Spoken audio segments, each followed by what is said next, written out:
Hi guys, welcome back to another video, and in this video we're going to talk about what you may need getting started as a portrait photographer, and we're going to keep it on a very low budget and very simple scale. So let's get into it.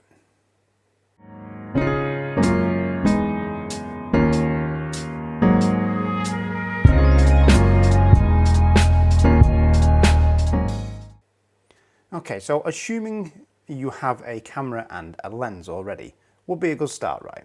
Now, at the end of the day, you can start with any camera that you have, the one that's built into your phone, a compact camera, a bridge camera. However, at some point you will want to move away from that to a camera that gives you a bit more flexibility with interchangeable lenses and so forth. Certainly if you're going to scale or learn with a view to going into professional work later. So you would pick up a camera like this or a mirrorless camera. I don't shoot with mirrorless, I shoot with DSLRs. That doesn't matter. This is a Canon DSLR, it could be a Nikon, Pentax, Sony, really doesn't matter. So Canon 5D Mark II here, 24 to 105 kit lens. Now, the kit lens that you may have with your camera may be different. It may be an 18 to 55, for example.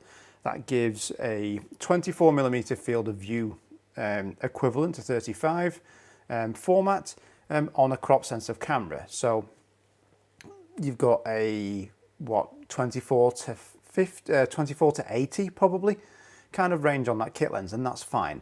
So whatever camera that you have currently, honestly, it will be fine. If you're looking to invest in a camera and are unsure and want some advice on not necessarily which specific camera to go for, but what maybe to look for within a camera, let me know below.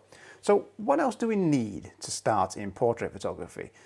In my first video talking about portrait photography, we need to spend some time getting to know the subject, so don't forget that.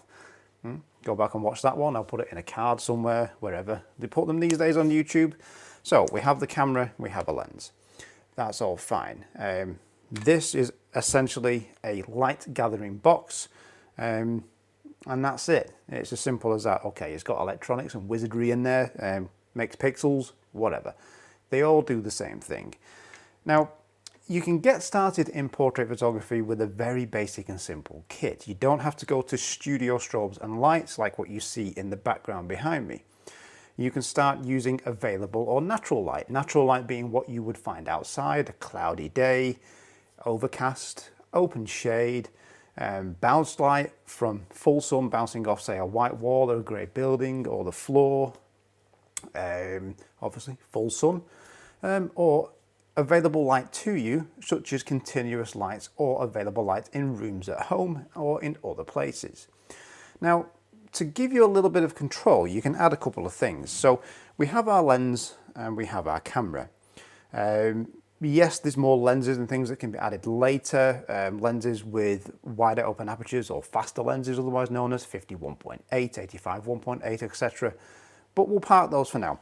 What I recommend you pick up, if I come over here, is a simple 5-in-1. Here we go.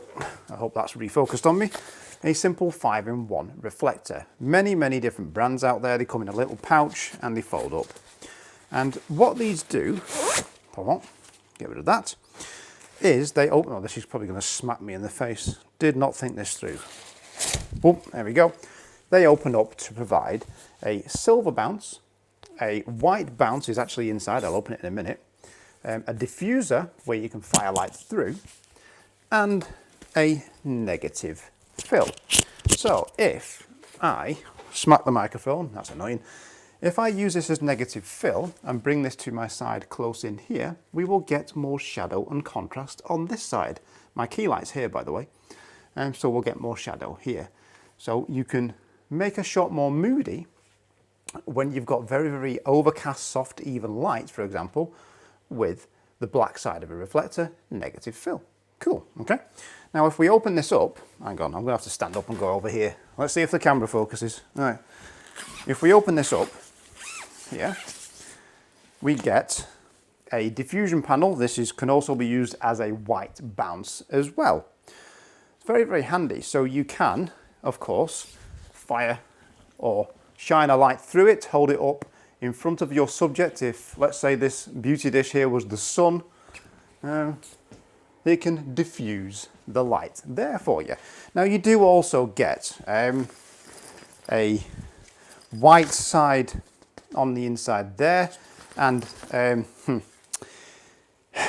a gold side. Now gold gives you a bit of a warmer bounce colour. Also great if you're shooting 1980s glamour. Don't really use that a whole ton. In fact, I use it more really on product work than portraits, but there we go. So these are great, very, very cheap. Now, let me come back over here. Another option for you is something very, very simple. Let me come back on set because the camera's probably having a hissy fit. Is a piece of cardboard with some white paper on, an old shirt, an old white bedsheet, pillowcase that's white. Or you can get some foam core which is white, which is what we have here. Okay, reflector, hold it close in, it fills in the shadow side. You could get a piece of cardboard and wrap it in kitchen foil. So you can start off, let me get rid of that. You can start off very simply, very cheaply with the kit and start to learn how to see what light does, how it looks on a subject, how you can mold it and change it with negative fill, with reflectors. And you don't have to spend a whole ton of money. If you've got a camera and a lens, you're good to go getting started, most definitely. If your lens is a kit lens and it's a bit slow on the telephoto side, so it's a 5.6, f5.6 at the telephoto end, that may limit you a little bit, obviously, if you go into darker situations, but you can still get a lot done. Another thing for you to think about as well. Now, if I head over here, is you have room lights, okay? So you have continuous lights. Now this is probably going to look horrible, but if I turn this room light on here and shine it on me, that is a light source. I don't know whether I'm in frame here, we'll figure this out later. That is a light source, okay? So you can use any light source, bulbs, work lights, torches to get started. Let me turn this off, there we go. Boom. The room lights that you have at home, your desk lamp. So don't feel that you have to go out and invest in specific gear for this when you're getting started. And anyone who's sat there saying, well, you're not going to go and shoot a portrait with a desk lamp, that's ridiculous, it's unprofessional. You know what? Plenty of people are doing it. Plenty of people are using stuff like this, DIY solutions, and they're shooting better work than me. And look at all this crap I've got. So, and that's the reality of it. Light is light. If you can set your camera up accordingly to shoot in that light, get good color from it. Now, okay, a cheap work LED, a cheap LED torch isn't going to give you a good color response compared to a flash, compared to available light, but it is what it is. You can start to learn, start to experiment, start to figure things out. Try something, that didn't work. Okay, why didn't it work? That worked. Oh, that was kind of cool. I'll take that with me on the next shoot or the next job that I do. So it's all an informative learning process with this stuff. So we don't need to go and buy a load of ton of specialist gear just yet. Yes, your kit's going to grow, of course, but getting started, just do available light, natural light, continuous lights if you've got them available. It could be LED video panels you may have, I don't know. Good to go. There's a lot that you can get done. And in terms of backgrounds, you can use walls, you can use curtains as backgrounds. If you want to flip the curtains around, they're usually white on the inside. They can be a reflector when you've got someone stood near a window as well. Window light is a good one to go to. Sure, you're limited to the time of day that you can work compared to having a lighting kit. Totally understand that, but you can still find a way to produce something. Keep working your camera, keep learning, keep experimenting. Don't let your budget or limit thereof, let's be real, especially the situation we're in now, that's a reality for a lot of people, stop you from trying and experimenting. If you've got a camera, you've got a lens, find some source of light, and that can be anything, and have at it. Try a reflector, try a piece of pillow, try a piece of white paper, some card, some dark coloured card, different coloured card. If you want to bounce a colour into the shadow side, hey, why not? Experiment, try, learn, have fun with it. Okay, you don't need to go and spend a whole ton. And of course, you can get specialist backgrounds that pop up and fold away and are dead easy to deal with. You know, they're very, very helpful. They can be multicolored on either side, white, black, green, blue, chroma key for video, all kinds of stuff out there. But a simple clean wall, grey wall, white wall, head outside, see what you can find locally, and you can get a lot of work done.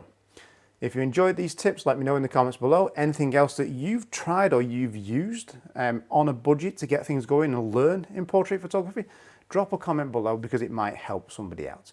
Thank you very much for watching, guys, and I shall see you in the next video. Right, I made a mess. Got to tidy up now.